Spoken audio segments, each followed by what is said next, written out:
The following program includes the opinions of CONK News and those of the call-in participants. It does not reflect the views of our sponsors. But the beatings will continue until they do. No crack about what just happened? Don't worry, I'm saving it up. From the pages of CONK News at CONK.news and from the headquarters of CONK News at Broadway and Central in Northeast Minneapolis, where it's snowing like a mother right now.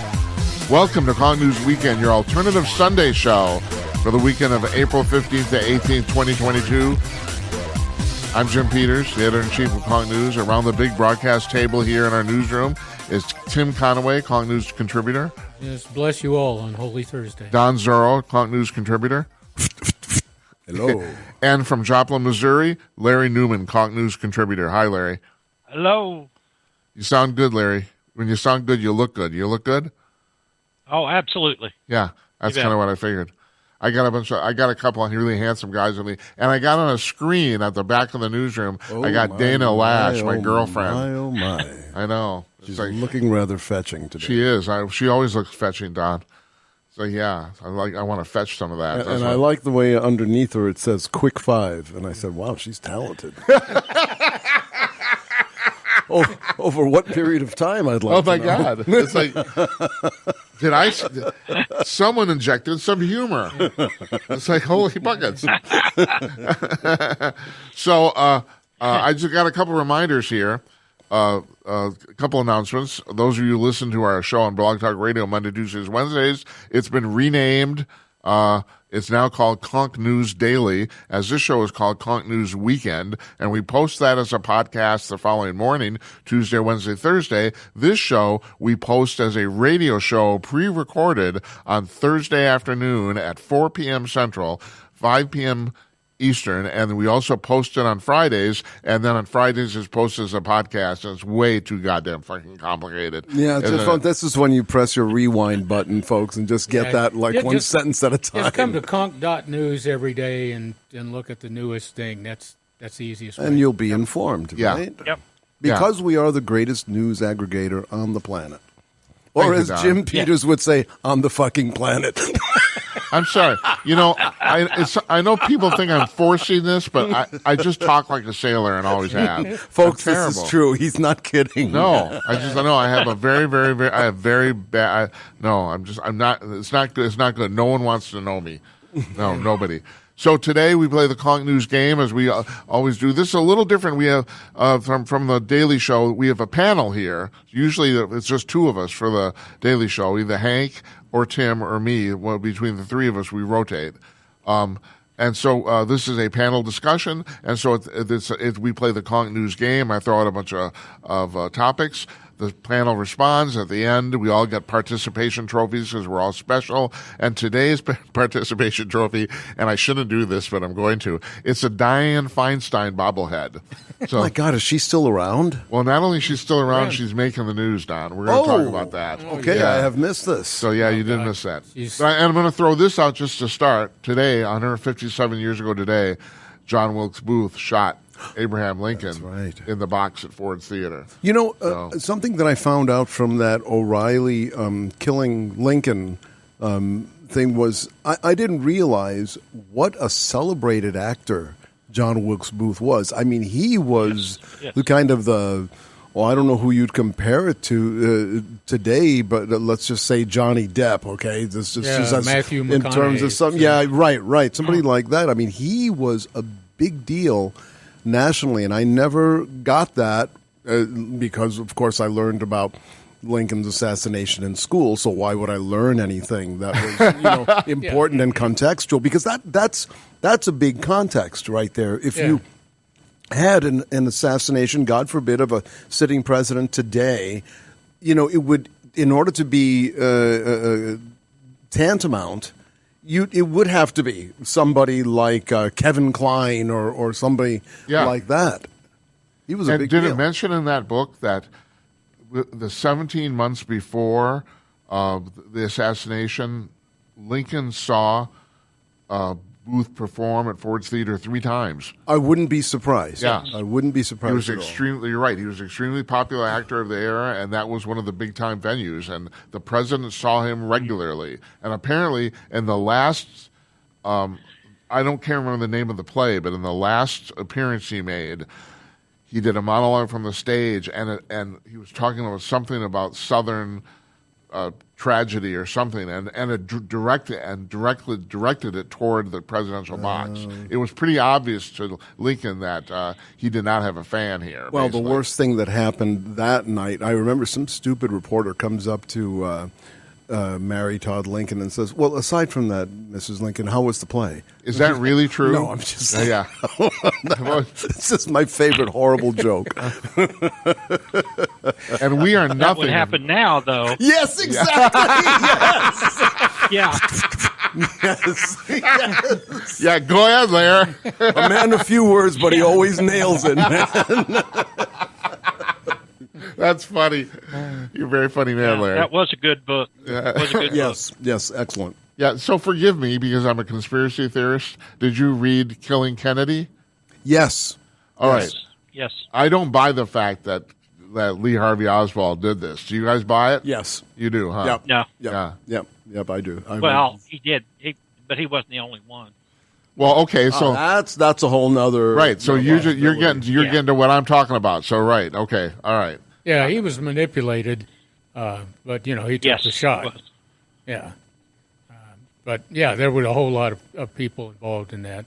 And I've mentioned before, I had the pleasure of seeing the Skeleton Key, which is something. This was back in the late '70s when I saw this, and it was circulating around at that time.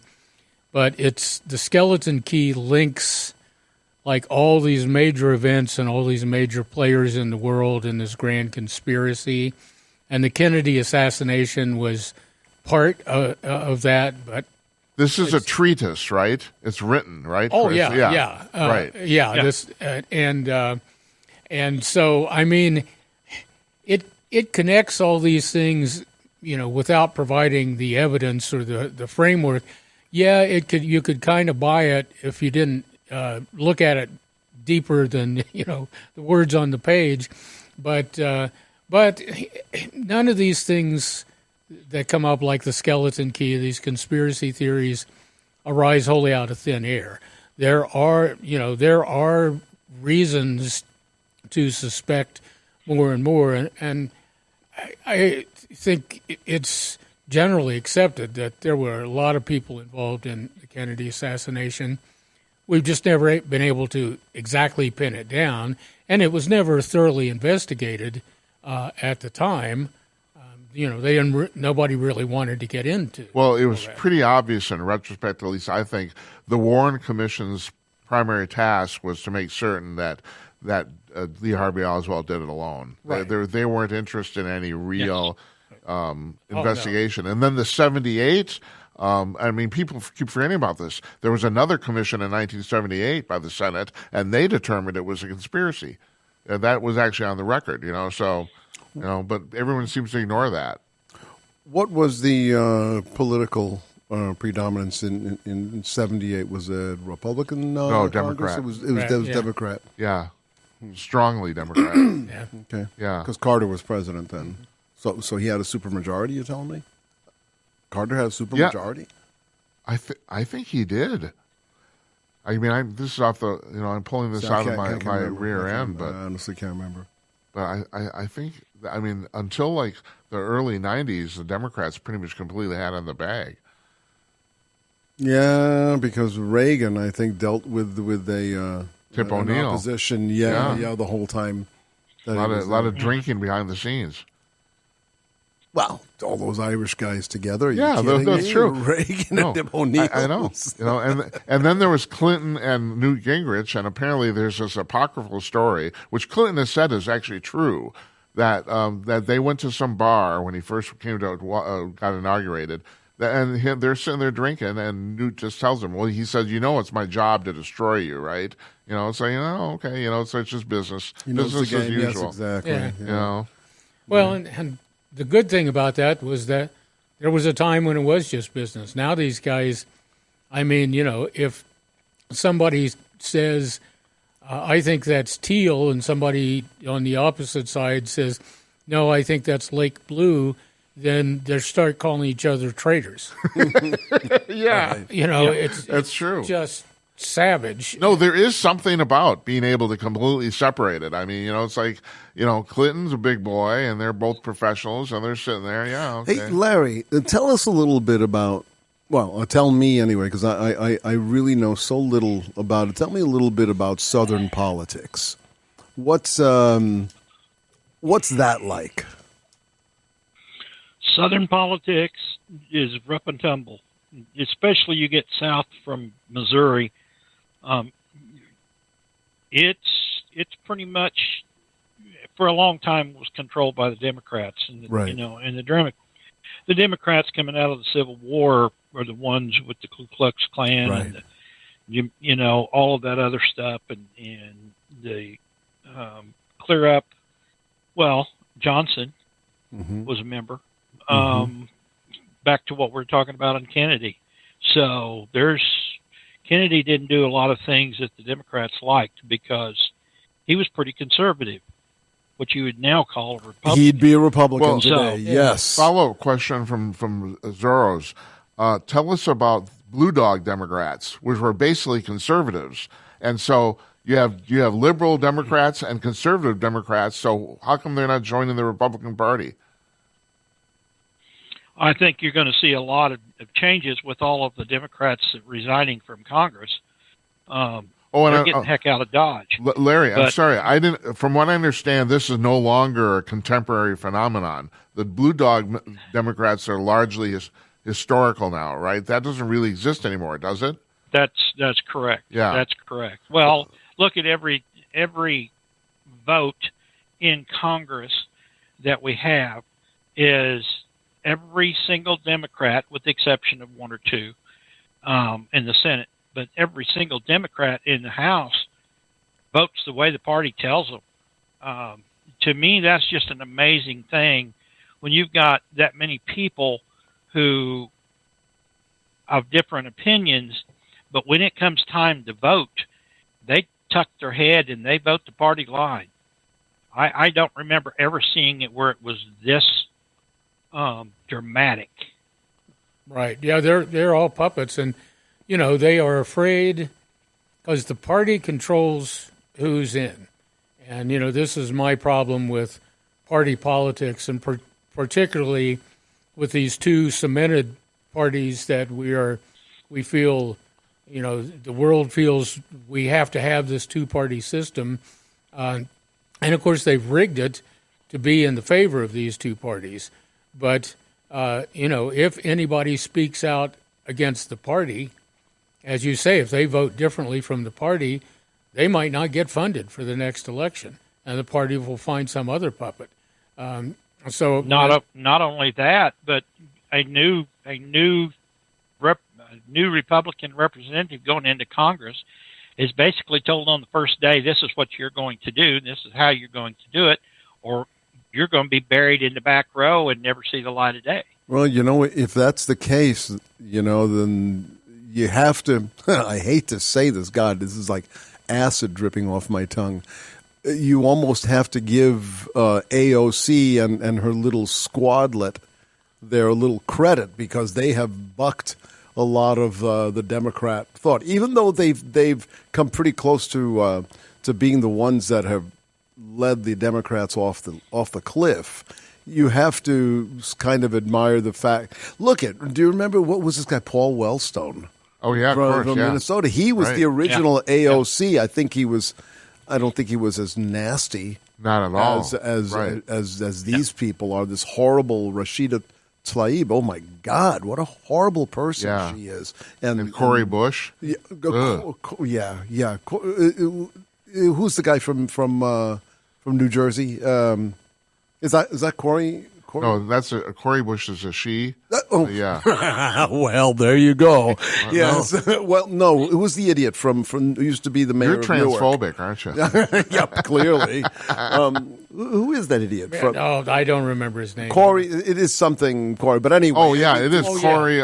What is his name? Well, God dang it! okay, if it's Starts with an M, doesn't it? His first name's Corey. yeah, okay, whatever. Right. It's Corey. That's what I Right. thought you were talking about. But anyway, I'm just mentioning him as just another one of these idiots. But I guess he's more representative, I think, of what the Democrats are today. And AOC and the Squadlet, they kind of are the ones that are bucking their trend. So I guess I gotta kind of give it up to them just for having the sheer cojones to want to. Yeah, but here's a question I'm going to throw out to all you guys. How did 10% of the Democratic Party talk the Democratic Party into basically going off a cliff? How did 10% of anything talk people into wearing masks and getting jabbed 3 to 4 times? God bless you. You're right. I mean, really, That's right. It's whoever in the old days, right? And a couple of centuries ago, the British ruled the world. Why? Because they ruled the seas, and now the damn Democrats are ruled everything because they ruled the media. Now that is about to change. That is about to change. And man, it's time to buy futures in popcorn, because if Elon Musk succeeds with this crazy little plan of his, man. By the way, breaking news as of this morning. We're taping this at Thursday about 1:30 Central. This morning, Elon Musk announced he's going to buy all of Twitter. Well, that's what he wants. Can he do it? Well, he certainly has the money. Yeah, but then they have to be willing to sell. Yeah, well, but if he's got if he has enough shares himself, and then he has enough voters among the other shareholders, then they can vote to take it. Yeah, private. he's thinking about 100%. Yeah, he's gonna buy 100% of the whole thing. But he can't if it's publicly traded. Yeah. He can't buy 100%. That's the difference. See, Larry, this is why I stay in my lane, because these guys just know so much more than I do about this stuff. But he can, he can put the money out into shell. I can tell you who the Playboy Playmate was in August 1962. That's what I know, Don. What was it, Larry? What were you going to say? Well, the Twitter board met this morning, and they said, well, they're going to go talk to the employees, and they're going to have another meeting this afternoon to kind of decide. Now, the difference, whether they feel like their financial duty to Twitter is going to allow them to sell, that remains to be seen. Are you serious? They don't like Elon because he's going to take Twitter and open it up to free speech, and they don't like free speech. No, they don't. And when he announced that he held 9.5% of the company, a lot of the employees of the company said, "We're going to walk out."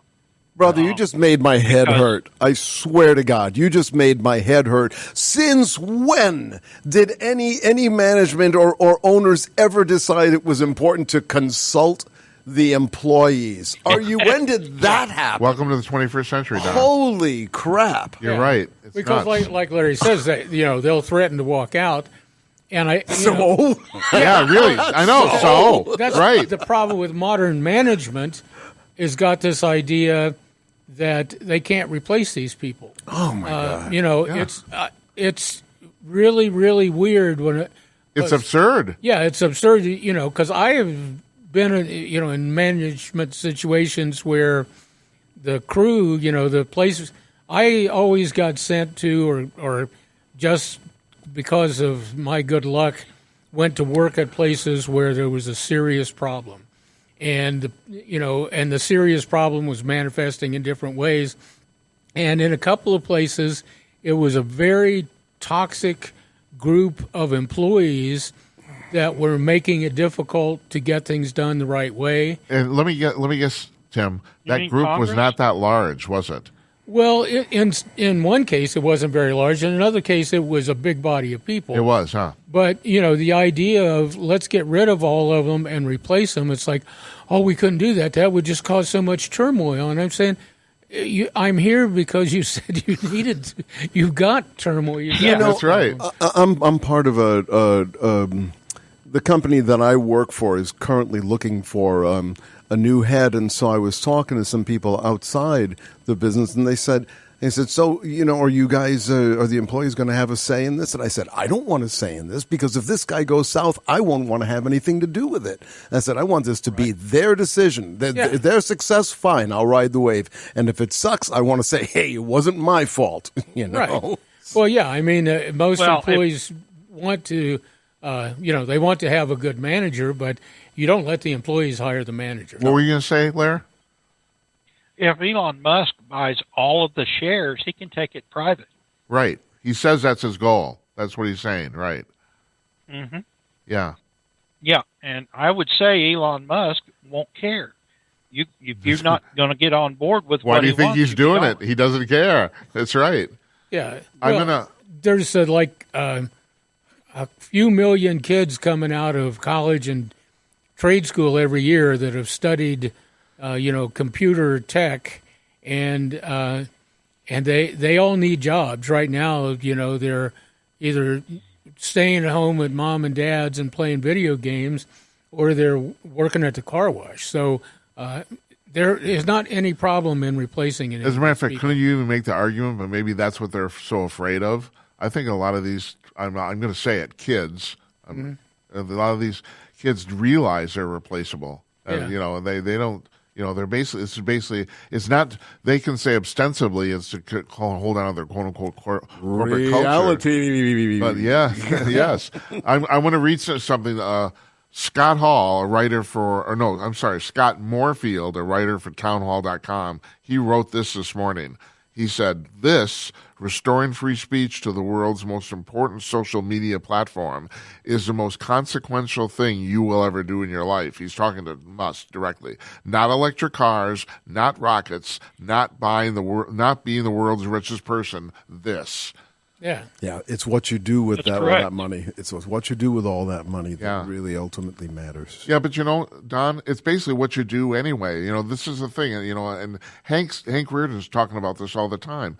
It's people should be judging on what they do, not what they think, right, or even what they know. Oh, absolutely. Yeah, I know a 45th president who would agree with that. Yeah. I do too. Well, but unfortunately, he was judged on what he did, some of his behavior, and not strictly on what he did in the job.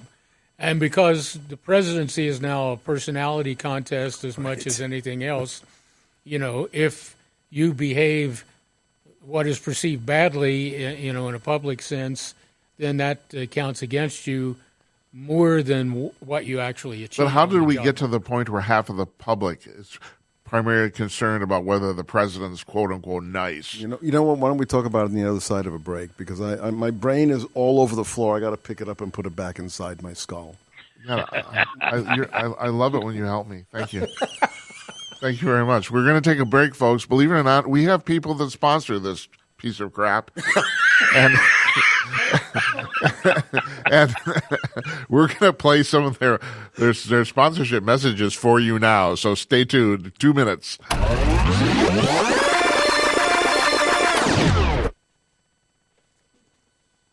Folks, this is very important information. What's to be said about ancientlifeoil.com? Our CBD is made from hemp and has 0.003 THC, which means this wonderful product won't get you high, no matter what amount you take. What does CBD do for the body? My hands are tied, but you can Google CBD benefits and be astounded. When you're finished reading, you'll want to log on to ancientlifeoil.com. That's ancientlifeoil.com and purchase. Life is good when you feel good. People are tired of pain. People are asking for non-GMO organic products to help them with you fill in the blank. Legal in 49 states, and again, our CBD is made from hemp. Ancient Life Oil is about helping people one by one by one. If you wonder how good the product is, the CEO takes it every day without miss. AncientLifeOil.com. That's AncientLifeOil.com. Have a great day. And if you go to ancientlifeoil.com and put in the promo code CONK, C-O-N-K, you'll get free shipping. Wow, did you just do that live? Wow, that was impressive. Yeah, after a year, I'm finally learning how to run this thing. I don't even think that you read that, man. part 2 of the hockey game that is CONK News Weekend. Here we got Don Zero sitting here, we got Tim Conway sitting here, and sitting in some office that we can't see, we got Larry Newman. Oh, by the way, Larry Newman, Thank you. Yeah. Bring this- thank you very much for looking exactly as I've pictured you all this time. Oh, you're welcome. You didn't have any idea I was that good looking. Did Oh, you? man, this guy's a stud. Folks, when you go to conk.com, make sure and the CONK News website, make sure and check out the podcast, the blog. Yeah, post Larry's got his own blog. Right. Wrote in. Got a picture on it. It had his picture there, and when I looked at it, I said, damn, he looks exactly the way I pictured him. So thank you very much for that. Don, this might be a good chance for you to ask Larry whether that thing you saw. Yeah, man. Listen, I thought of you because I saw in a piece in the website, the Police Tribune, about an officer down in Joplin, and I wondered if you knew him. This was pretty recent. This was within the last 2 weeks that this happened, and I didn't have your email. Otherwise, I would have contacted you directly. It's been a bad month for Joplin. We had 3 officers shot back first of the month in Joplin. 2 of them died. This was a guy who the judge let out on probation because he wasn't, according to the judge, he wasn't a danger. Right. Then on the other side of Missouri, there were 2 officers shot. One of them died, and he was from Carthage, right here by Joplin. So it's been a bad month. I'm sorry to hear that. Joplin area. Very, very sorry to hear that. We're joining us now from San Diego. Jen Cabani's on the line. Jen, are you there? Hi. Hey there, guys. How you doing? Hey. Hello. Oh, Howdy. yeah, I'm good. How are you? It seems like every time you call, it's snowing here, and it's snowing here. Yeah, what's up with that? We're going to Yeah. ask you. Is it 85 in San Diego again? It's a balmy 64. All right. Well, better than the 85 last time you talked to us. So, Jen, I asked you to call in today because for one specific story, and it's a story that ran on the collegefix.com. And let me give you a proper introduction. For those of you who've never heard the show before, Jennifer Cabani is the editor-in-chief of the collegefix.com, which is the most read conservative campus publication in America. So there was an article that ran on your website this week that I really wanted your insight on. And here's the headline. Study seeks to show Fox News hides facts from viewers by having them watch CNN. So the headline's a little... Yeah, right. That's right. The headline's a little skewed in the sense it's like you kind of get the impression that they're having people watch CNN to get facts. But it was really, as far as that was what the study was about, right? Right, exactly. So they paid Fox News viewers to watch CNN and in order to prove that Fox News isn't telling everybody the whole story, as if CNN is telling everybody the whole story. Right.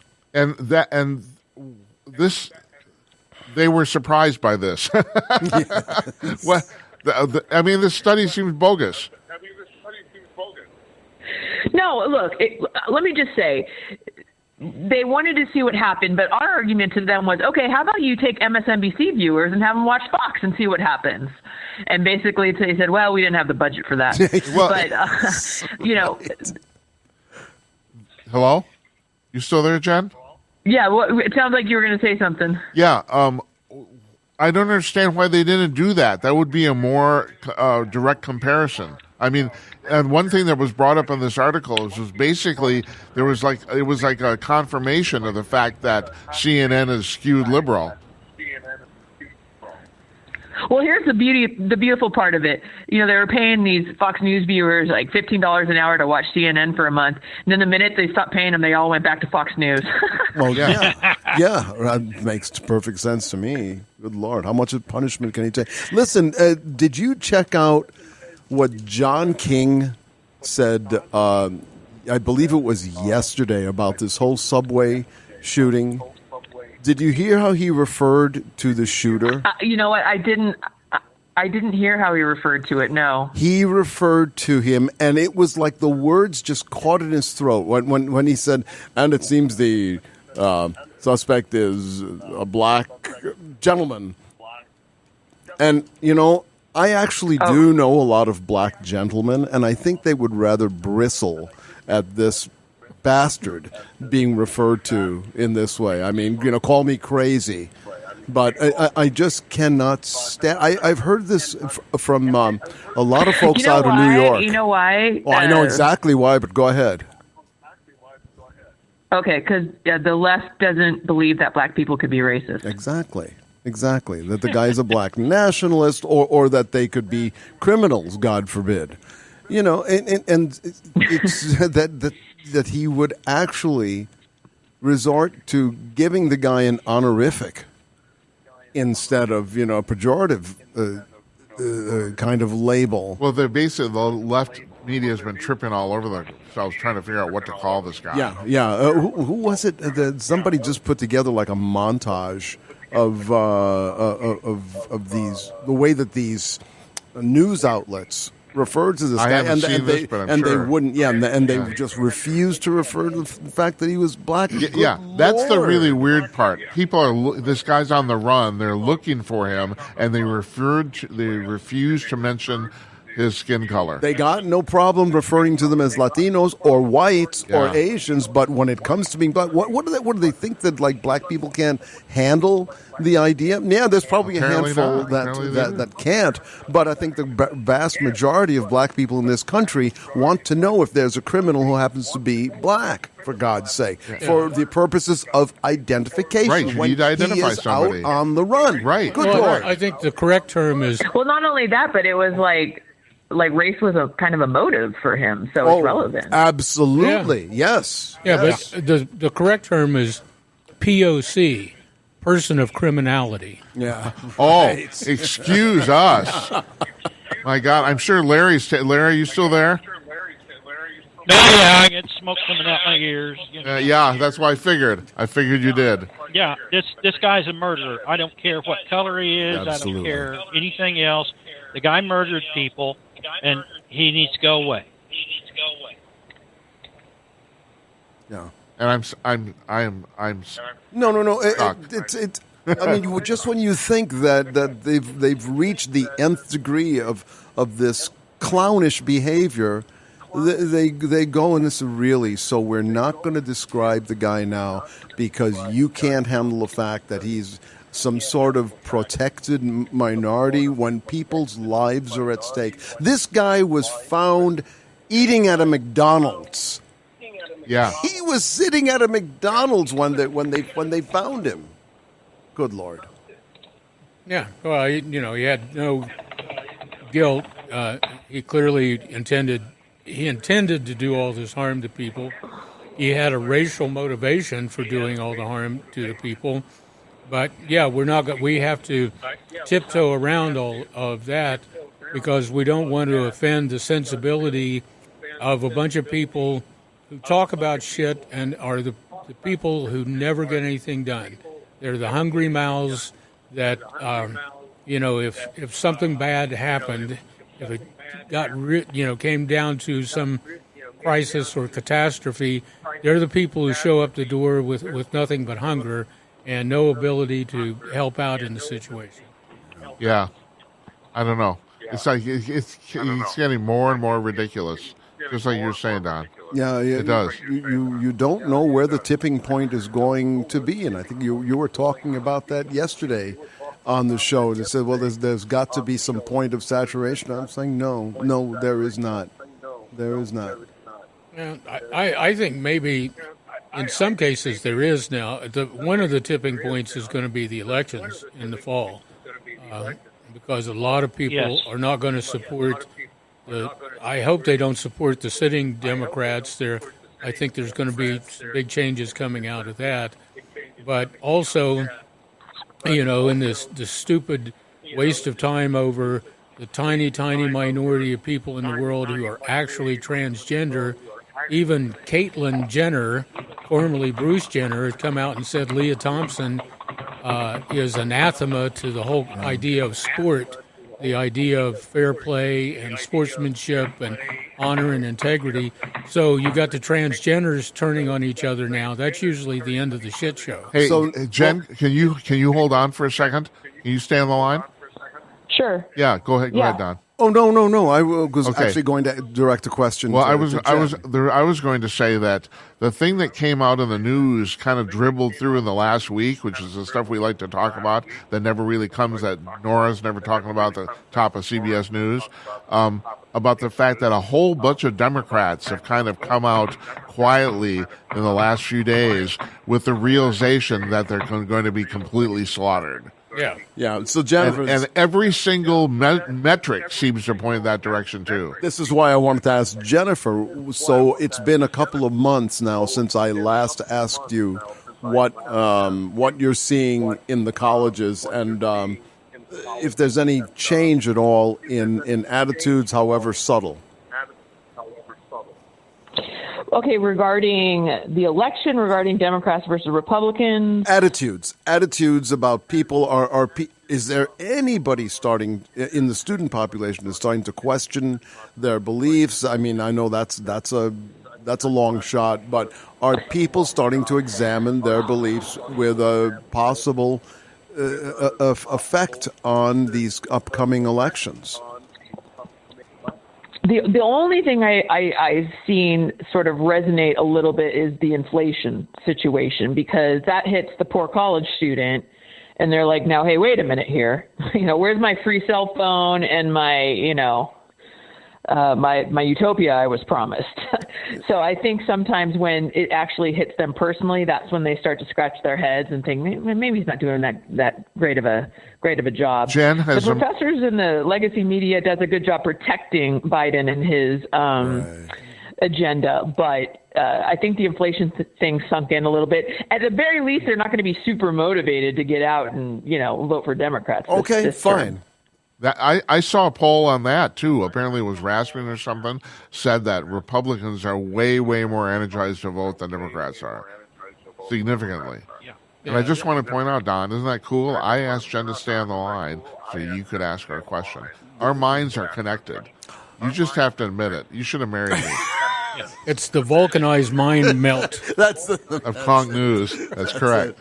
That's right. Jim, Hey, Yes. guys, I did that hour show with you last week, right? Yeah.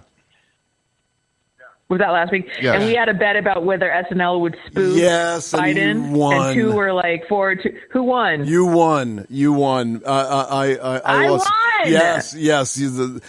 Larry, just to bring you up to speed, I bet that SNL would actually do something on the big Obama snub of Biden, and I will say I did miss the cold open, but I didn't hear anybody refer to that. So they talked about Obama, but nobody talked about the snub. So yes, you and Tim. No, I thought something was going to happen. Oh, okay. So then you and was Jim Jim, won. yeah. Yeah. So, And you know what you get for Me winning, and Jim Jen? won. All right, That's right. excellent. Just want to make sure I own that victory there. You're going to get a new CONK News baseball cap. We just got them in. So we're going to send you one. We'll send you one too, Give Larry. me in the mail. I'll Yeah. wear it when I play pickle. Yeah. No, that's good. That's good. Yeah, Larry? I think we're already starting to see it, but I think the Democrats are going to turn hard right between now and the election to try to convince people that they're really, middle of the road, and that will last until the election, and then they'll be back to where they are. But I'm already seeing some of the comments by some of the Democrats are, we're going back the other way. No, So, that Larry, ain't going to happen. But Larry, I got to ask you, because I've seen that too, but I've also seen that AOC's actually been telling the president and people running the party that no, the problem is that they're not left enough.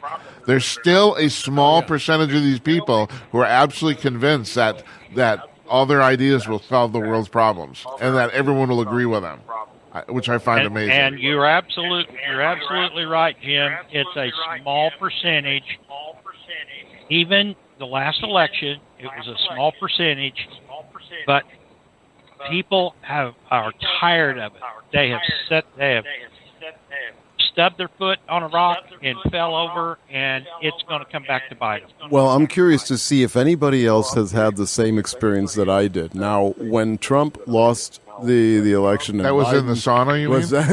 and Biden was sworn in, I was getting emails and little comments from my friends about my left-leaning friends who were saying, well, how'd you feel about the election? And now we're not going to be dealing with this, and we're heading into boom times.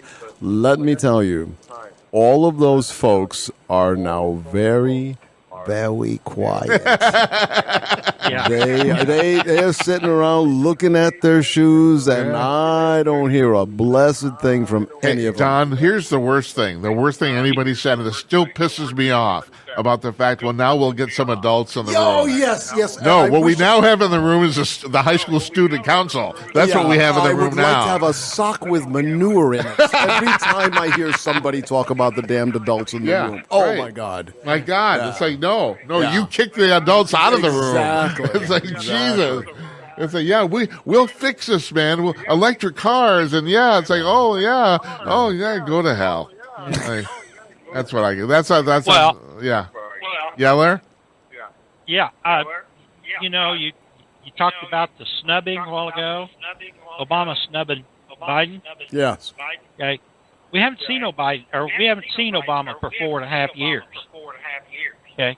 He didn't show up until Biden is screwing everything up so bad it's pathetic. But remember who it was that said in 2008 we are going to fundamentally change America. Yes. Yep. Okay. And I don't know this for sure, but I look at all the evidence, which I have a bad habit of that. But I look at all the evidence, and Biden ain't smart enough, and OSC's not smart enough. Somebody's pulling the chain. Could it be a community organizer? Well, a lot of people do believe that. I don't have to tell you that.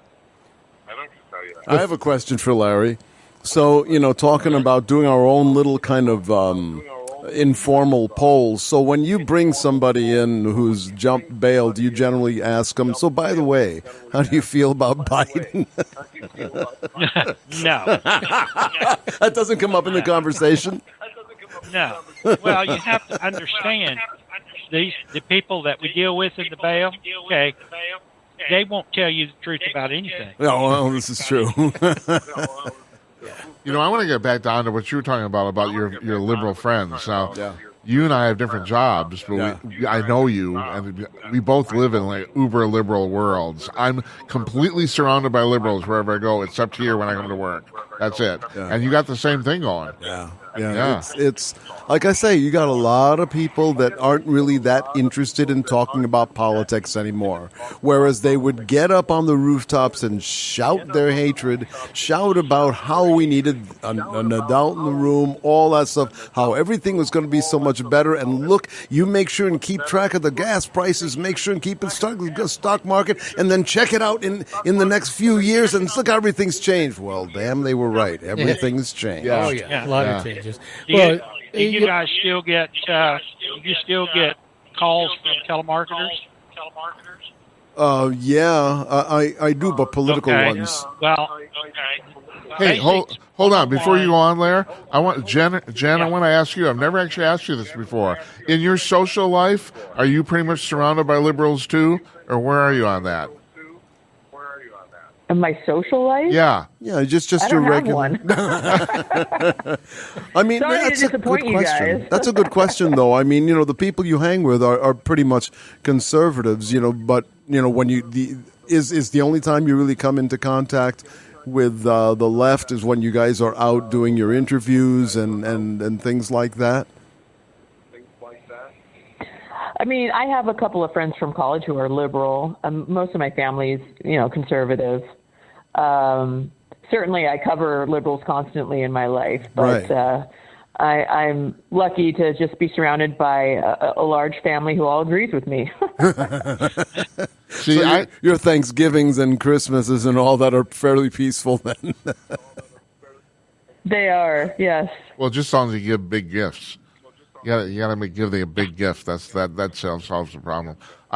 What am I talking about? I don't know. No, Is it I time don't know. for another break? I don't know. It is time for another break, but I just wanted to point out just very quickly, like I'm surrounded in my social and my personal life by a sea of liberal people, and Hank always asks me, he says, "Why don't you argue with them?" And my answer to this is, I take what they give me and I save it for these shows.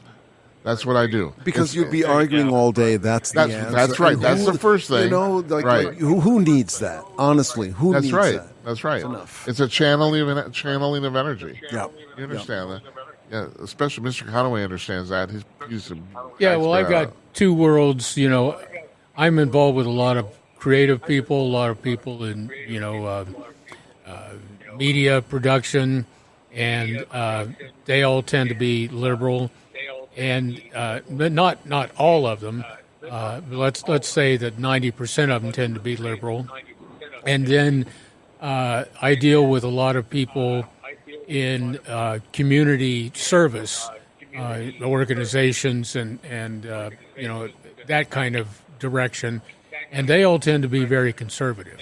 So it's an interesting mix between the two groups. But I always take it in. I don't, in the community service thing, we have a higher calling than talking about politics, and in the media production thing, focus on the product, and the rest of the shit, save it for the rap party. Yeah. Or for the awards dinner where you can slap each other. Yeah. Jen, we're going to take a break and we're going to let you go. Yes. I appreciate you. Well, it's always a pleasure talking to you guys. Oh, always a pleasure having you. And I want my CONK hat. You better put the. No. Hey, I'm going to email you my mailing address because Okay. I want that CONK hat. You do that. You email that. Yeah. We're holding it up right here. Tim's Doesn't it actually look got, good? we got one right on the desk here, right here. Tim's holding it up. Put it on, Tim. Oh, well. All right. It's Sounds good. basically All right. Okay, Jen. black Thanks. sheep. We'll talk to you. Take care. All right. All right, you too. Bye. Bye. Larry, hold on. Are you holding, Larry? Yes, I am. Yeah. What are you holding? Cigar. I set you up, Don. Don Zuro has the We're going to take saber out today. another commercial break here, folks. Two minutes, and we'll be right back.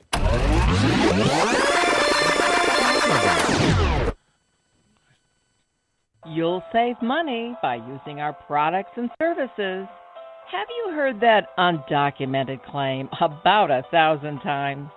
Well, if you manage a construction company doing business with the government, you will save time and money using the automated EMARS compliant client system. Users report an 80% savings in time and money. Compliant Client keeps your employee checks in compliance with the Davis-Bacon Act and its 30 compliance issues. Friday payroll takes about 3 minutes, and subcontractors' payrolls are also completed automatically without need for review by the DOL. Web-based and encrypted, there is no software to install. All 56,000 plus clients of EMARS enjoy certified checks that never had a legal compliance issue. Plus, they sleep better. Contact EMARS at emarsinc.com or call 480-595-0466.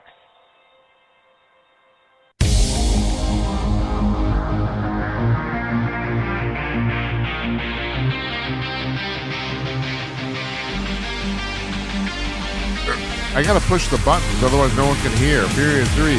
Ooh, I can taste the colors.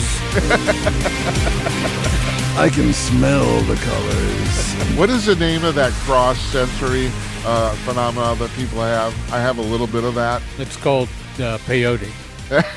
No, there's a dilemma, or whatever you want to call it, about people across sensory perception. In other words, like being able to like smell colors or stuff like that. And it's like, Okay, Light look, surgery, I think I'm going to leave now. I'm wanted back on planet Earth, and So I'm here. What I'm they here. call scratch and sniff. Yeah, well, Tim can tell you a little about that. Oh, Larry, we love you more every day. Oh my God. Yeah. Larry's fitting in just right. Yeah. Don Zorro mentioned earlier that Larry's got a blog on CONK.news. Yes. And also, Don Zorro put his first one up, so Yeah. we're getting more contributions. And check these out. These guys have some good stuff to say. Oh, by the way, folks, those of you that do come and check that stuff out, whether it's the podcast or whether it's the blogs, if you actually do manage to listen to the entire thing or read all the way to the bottom, you'll notice that you can upvote on any one of these things to let us know that you're out there and that you like it. And people are. Are they doing it? Yes, they just started in the last 2-3 weeks. We're now getting votes on stuff. Well, that was me, actually, when I discovered it. So. Oh, all right. I'll vote for you just to make you feel good. But we're getting votes on our websites. This Very is good. And Okay. it's like took a year, but it's starting to happen. Yeah. Yeah, we're getting a lot more web traffic. A lot more Oh. people are finding out about us, and it's This going is out. this figure almost makes me nervous. In the last week, our traffic at the website has jumped 500%. Really? Yes, I know. It's just like Wonderful. the graph is just like through the roof. It's unbelievable. It's because they hear that Larry get on and they all think it's John Kennedy from Louisiana. I swear, dude, you could be the voice double for John Kennedy, who is, by the way, my favorite senator. I love that guy. Do you like him? Yeah.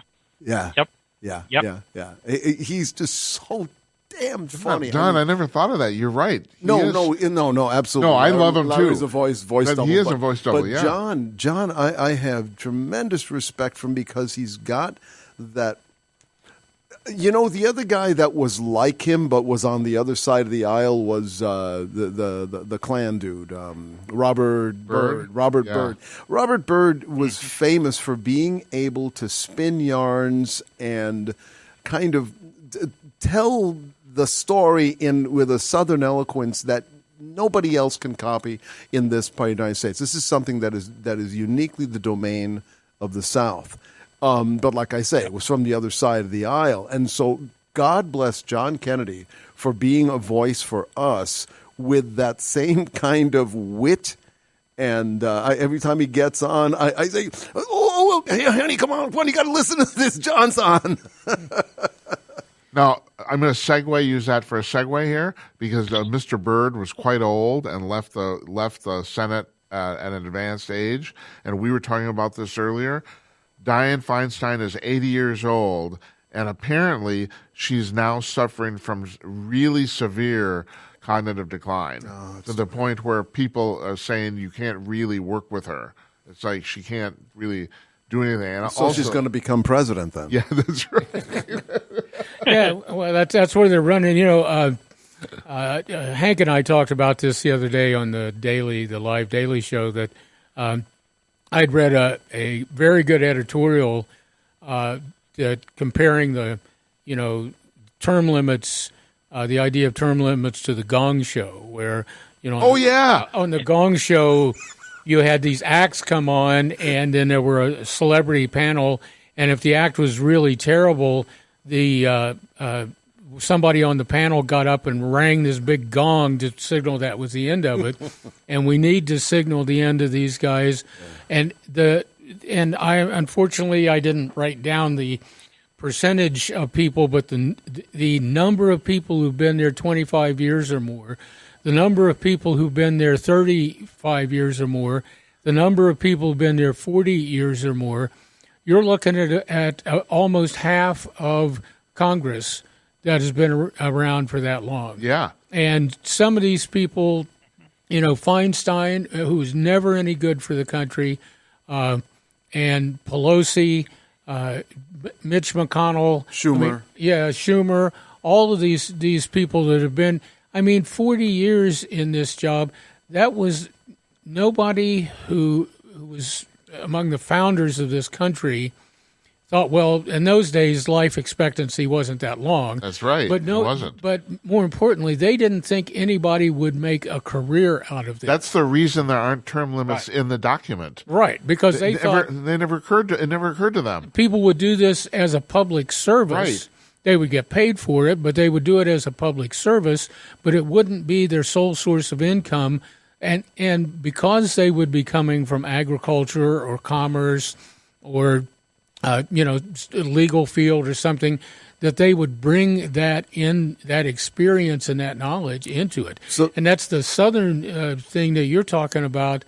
The people, in my experience, because I worked as a reporter in the South in Kentucky, and West Virginia was right next door to the area I covered.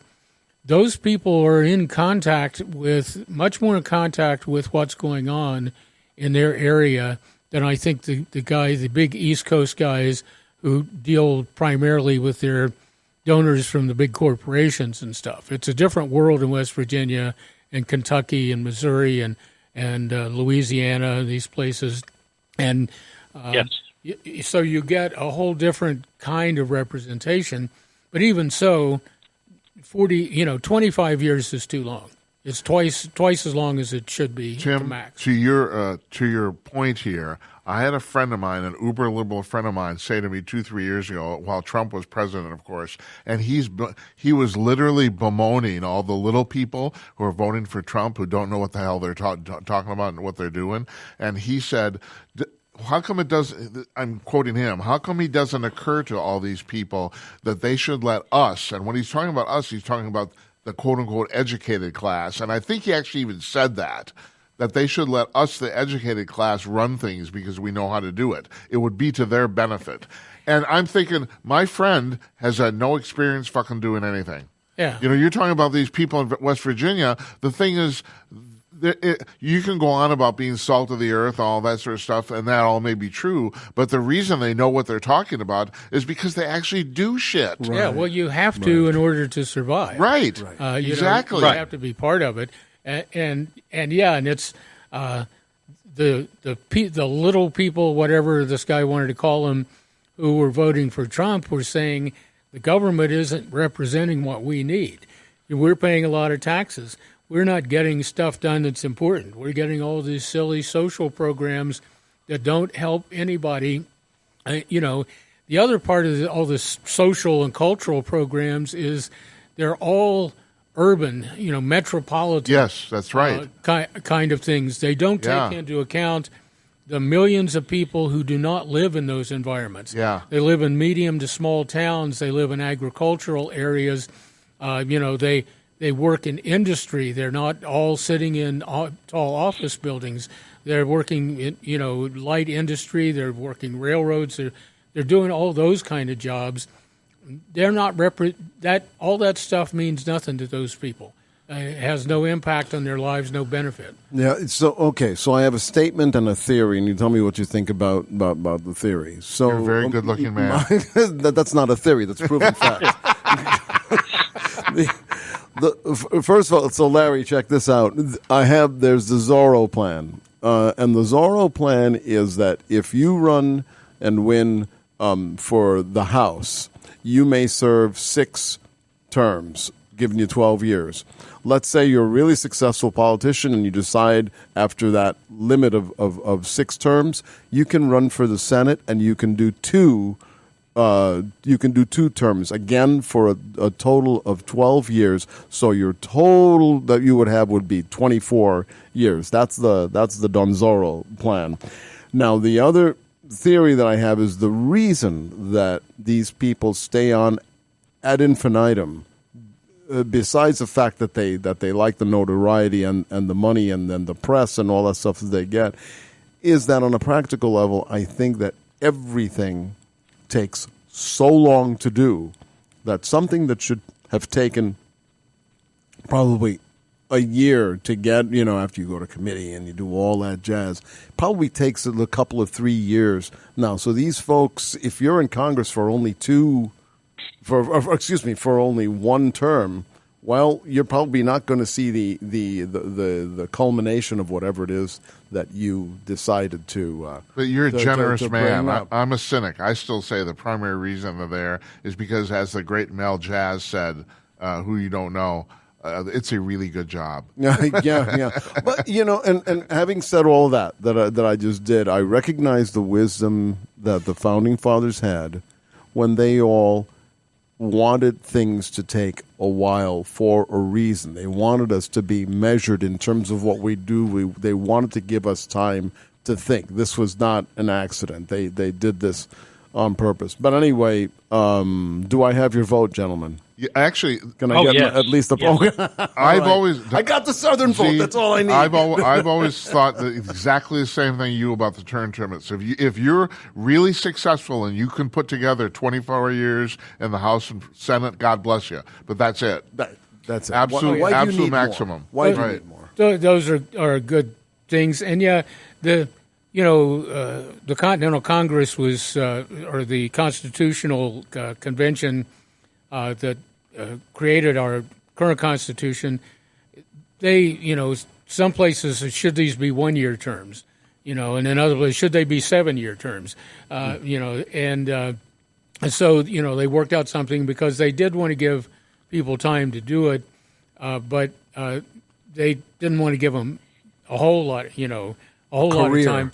Yeah, and if you cut down the term limits, there would be a lot of impetus for these people, or if you created term limits, there would be a lot more impetus for these people to get stuff done while they had the opportunity to get it done. Yeah. And not like, well, we can get back to this next year, because I'm Right. going to be here forever. I'm a party puppet, and I'm going to be here forever. There's another thing, too. If you know you're going to be done, at some point, maybe you just kind of pull the trigger and say, oh, screw it, I'm going to do whatever I think is best. Well, yeah, you don't have to worry about. Right. One of the things too, we do have term limits for the president. That was enacted. Yeah. And what should be pointed out relatively recently. Yeah. I think 45 or 46, 1946, I think, or 47. it about was that? somewhere along in there. I can look it up while you guys are talking here in a minute. But I think it's 47. One of the Want to things make it interesting? one of the things that I would like is the presidential term is one term of 6 years. And that way the president isn't spending the fourth year in office running for re-election. I love that. Yeah. Although it would mean Biden for 6 years. Yeah, I understand, right. but- There's both pros and cons to that. Yeah. Well, see, and Biden is the problem with Biden starts with the parties controlling the elections. The parties controlling how things are set up. The parties giving themselves all the advantages and that kind of stuff. That has to be broken up. The founding fathers didn't say anything about parties. There were factions, but there weren't necessarily parties like we have them today. There were like-minded groups, but the party did not control these groups. The groups themselves, the individuals themselves formed the party with their like-minded. And Tim, we're going to use that to segue into something that was in the news today. This would be, we taped this on Thursday. And of course, all the news we talk about here is from CONK.news. All of it is on the CONK homepage. And here's an article from the Gateway Pundit. The RNC, the Republican National Committee, unanimously votes to withdraw from the Commission on Presidential Debates, which is really interesting. Yeah, they're done. They've said that it's biased and tainted, and they're not. They have a thing now. They're going to put in the party platform that they won't support or sanction any Republican candidate in any race that actually goes into a debate run by the Commission Wait, of are Presidential Debates. you saying that the GOP actually did something that requires balls? Yeah, apparently they did. Holy man! Yeah. And Tim, you've talked about this before. The League of Women Voters. What the fuck is that about? Yeah. It's why do they run everything? It's like, Yeah, I've been wondering that ever since I was about 6 years old. yeah. we just got this news about the Iowa caucus or the Iowa Democrat, whatever the hell it was. This stupid thing that they did in Iowa, that was probably really swell in 1854, but had outlived itself, for so long. And they're finally getting around to getting rid of that. A lot of these things evolved over time, and then they became the tradition.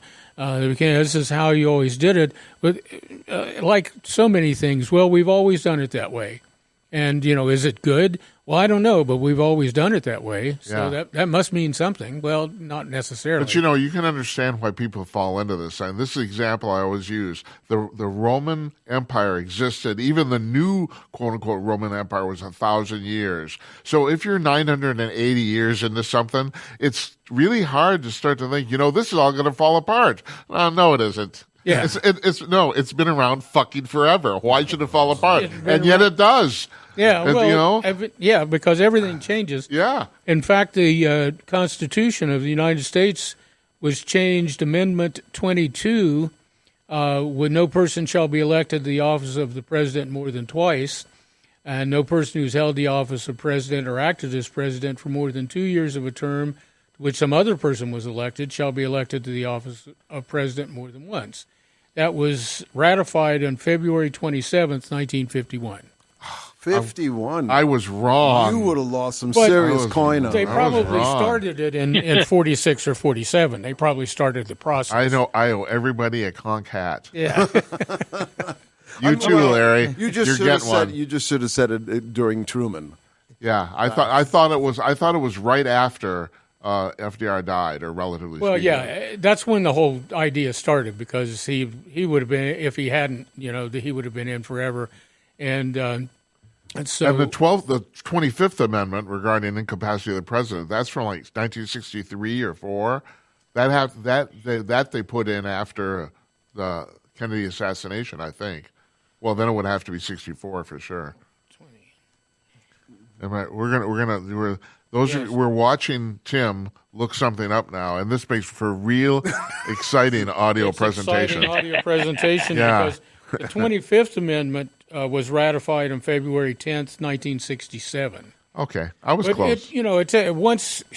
Once they get the amendment, the language of the amendment, it's passed in the Senate and the House, and also then it has to be ratified by 38 states. Here's my caveat. No, you're right. You're talking about the actual day it was ratified. Right. I was thinking about the day that the Congress actually created it. Actually started it, and that's years before, because it can take 2 to 3 years just to get it ratified, unless all the states have a special election right away. Okay, so that maybe that gives a little more substance to my argument that I was saying, because that's back in the 60s.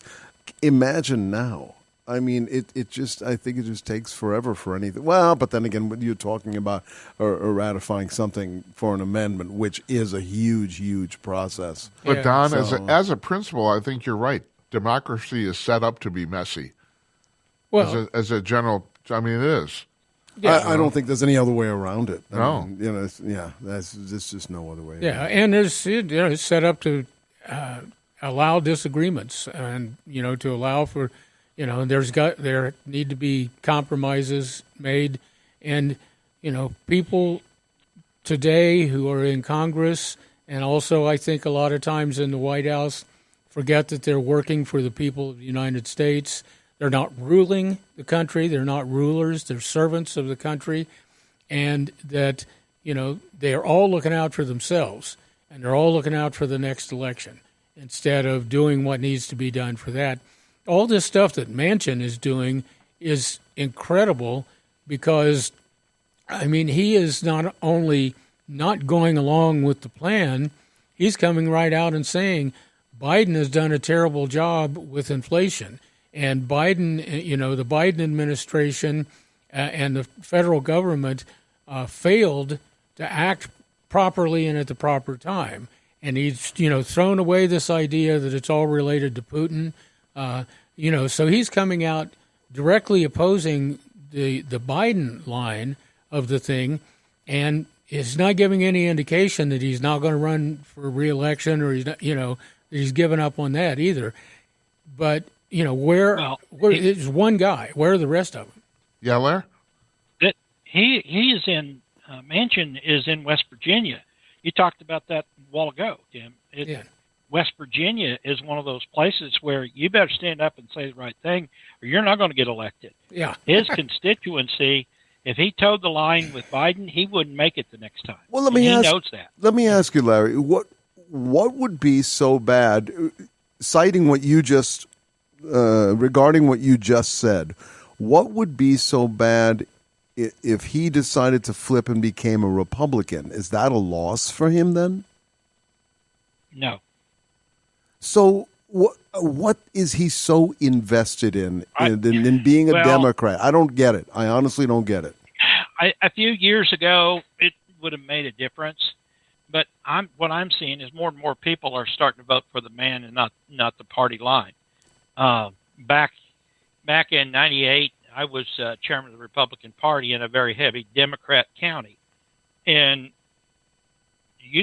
unless you were a Democrat, you didn't get anything at that time. And honest to goodness, guys, I can tell you, because I knew all these people, these were my neighbors and friends. If the devil himself could run as a Democrat, and they're going to vote for you. But I'm seeing that slip away. Yeah, I agree with that. And, guy, and I've said this before, but I'll keep saying it forever. The last election, the presidential election, people were voting against Trump, not voting for Biden. And, there was the case of them. They weren't voting for the man. They were just voting. They would have voted for whoever the Democrats had run. I think a lot of people were, for whatever reasons they didn't want Trump to be reelected. And so they voted against the man. If they'd been taking a look at the other man, but the politics are getting. You said it. Well, yeah. Go ahead. You said it a while ago. Okay, it's not what you say; it's what you do. If they'd have been looking at what Trump did instead of the mean tweets, things may have been different. Right. Yeah. I've talked about Trump's, vindictiveness and his wanting to get even, and kind of looks behind himself, and he trips himself up in those ways. But none of what he did there really had an impact, or shouldn't have had an impact on looking at the record. But Trump himself didn't do a good job of promoting the record over his own personality. Tim, speaking of which, and we'll end this segment here with this because, and I brought this up on one of the radio shows too, about the fact that Bill Barr was on Fox News. He's pushing a book right now. Yeah. And he makes no bones about the fact that personally he doesn't like Trump. He also thinks that Trump was a good president. He didn't like dealing with him personally either. But he said, somebody asked him a question, and it was really interesting. He said that, the thing is, we're adults, and you have to recognize the fact that sometimes people can make their own foibles actually work for them. And his example was about the fact that, yes, Trump is a petty, vindictive bastard. He is, and he can be, and he can treat people badly. But he said that's also the very reason he was able to corral the bureaucracy. Right. Oh, yeah. You have to be tough, and we're talking about adults in the room. If you're adults, I've worked for some people that I did not like and I did not really get along with other than in terms of the job. Yeah. And they were in charge, and I did the best to achieve what they wanted to do. If they weren't micromanagers, I did a lot better job because I would do it my way, get the results they wanted if they were results-oriented. But, you got to be grown-ups about it. When we were teenagers, we all had that time, some brief, some a little longer, where we hated our parents. And in our minds, we were justified for hating them, but let's face it, most parents did the best that they knew how to do. Yeah. And then they had to kind of suffer our teenage petty vindictive and- wrath, but they were doing the best Yep. that they knew for the family, to keep the family functioning. Yeah, and it's natural at that age to want independence and to go out. I mean, that's how the species survives. Is you got to go out on your own at some point, and you've got to experience that. But yeah, this whole thing of getting along. I had teachers I didn't like. I've had bosses I didn't like.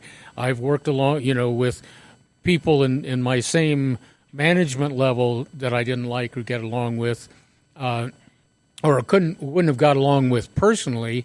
But on the job, you put that aside and you do the job. You treat each other civilly and you get it done. I've had customers that I didn't really like, but you do. And not that I was never one to kiss the customer's ass, as long as they treated me in a civil fashion. But I had customers who would, start yelling at me over the phone or something, and it's like, hey, I'm going to hang up because I don't do business that way.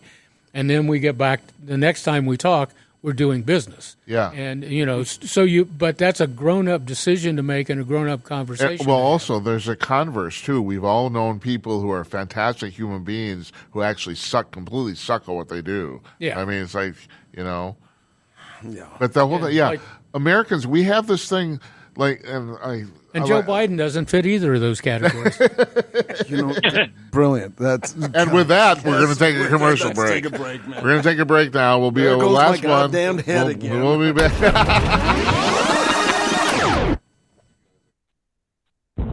Are you intrigued by Paranormal Talk Radio? You'll love the new Paranormal Radio app from TalkStream Live. You'll find a great selection of talk shows covering UFOs, ghosts, strange phenomena, and much more. Download the Paranormal Radio app now and start listening to the very best in paranormal talk entertainment. The Paranormal Radio app, free in Google Play and the iOS App Store. You know what time it is now? The Kicker. Ouch! Now, I don't have a lot of stuff. I was completely unprepared for that. That's okay. Oh, my God. Sorry, Larry. It's all right. I don't have much for the kicker today. I do have a couple things. Oh, after that setup? Yeah, Come I on. know. It's terrible. It's terrible. I know. Is my mic on? I know. Is my mic on? My mic Yeah, is your on. mic's on. You're on. You're on. Okay. You're very on. Here's this is from the Babylon Bee. Twitter headquarters suffer severe water damage from liberal employees' tears. Oh, okay. There's that. Okay. And then the other thing I have now. This is a real story. I don't know if you guys saw this. This is from the story is also from Not the Bee, but the story is, here's the headline: the upcoming space balloon looks like it will be a sick spot for your next bachelor party, so long as each of you drop $125,000. You guys hear about this? No. What is so this song? I don't know what company is doing this, but they're basically going. It's a party room. They're gonna launch into space. How much? How much? 120. We signed up. 125? I think a person. Yeah. I want a bake sale. We have to have a CONK bake sale. I'm serious. They need. Yeah. We need. Yeah. We need to be set I don't up in exactly that. know how this is going to work. I but don't they're care gonna- how it was. How long do we get to stay up there? I don't really know. Oh, come on. It's like, You're all killing right, me. But, Just a second. Oh, we could do the weekend show from space. That would be, Yeah. Oh my God. Larry, you in? Oh shit. I'm in. You bring the cigars, though, right? They've already sold 600 tickets at $125,000 each. Oh, hell yeah. It's a space lounge. That's what they're calling it. But it doesn't actually say how long you're going to be up there. 30 minutes. But I mean, the impression is that they're showing off pictures of this thing and shit, and it's like, it's pretty cool. It is. It's way bigger than the stuff that Musk and Bezos are launching up. Way bigger. yeah. So, Oh yeah. So who's doing this? I can't actually figure out the new the name. A company called Space Perspective. I've never heard of them. I don't know. And they're launching from the Canaveral Space Center, which is kind of relatively unusual. Yeah, it's Is that a Hunter Biden project? Okay, so if the thing blows up, then I'll probably be so smashed that I won't care. Hookers included. Yeah, right in the middle of the karaoke session, the whole thing goes kablooey. What's your karaoke song, Don? What's yeah, the one that I would be able to sing? Yeah, Oh, what was it? Don't you have a go-to karaoke song?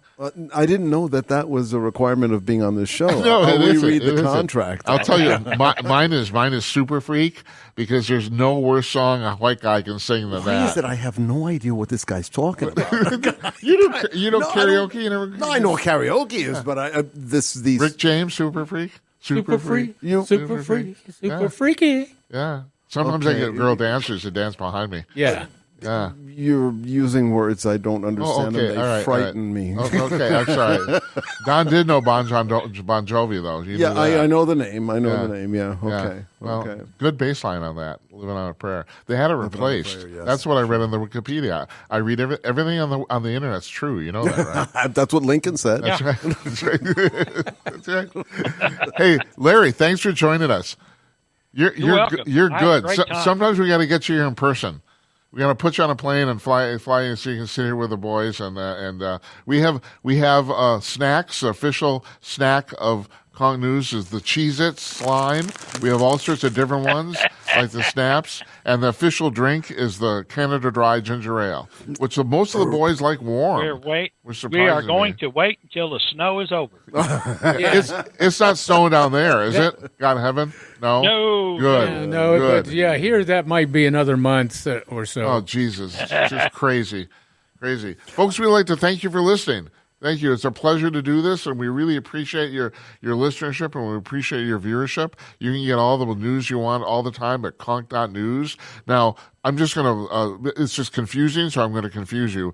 The website is still at conk.com, but we have a redirect, and we're using we are now advertising the URL, the domain name conk.news, because that works. This is techno stuff. That's right. You know, the only thing that would be more confusing than that is if we actually had Larry on one line and John Kennedy the other, and then we have a contest to see if people could tell who's who. Oh, that'd be good. For Christmas for you, I'm going to arrange for this. Thank you. This Thank is going to you. happen Thank before you. the end of the Thank you. year. Absolutely. Your game, Larry, right? Yes. Yeah, I gotta good. practice my Louisiana Good. accent. Now, hold it. Is John Kennedy from Missouri? Louisiana. No, Louisiana. no, Louisiana. Oh, Louisiana. Yeah. Okay. All right. Okay. I'll track him down. Yeah, we'll do that. Yeah. Thanks for listening, everybody. So yeah, we'll be back we're on the radio at 3 p.m. Central, 4 p.m. Eastern on Monday with CONK News Daily. That's Monday, Tuesday, Wednesday, and then this train wreck we have on. Well, it's posted on Friday, but we do this on Thursday, and we'd like to thank you for listening. So. You're Tim Conaway. Keep it up. And you're Don Zorro. This is an absolutely incredible show. And you're Larry Newman. Yes, thank you guys. Yeah, thank you, Larry. Thanks. Take care, everybody. We'll see you next week.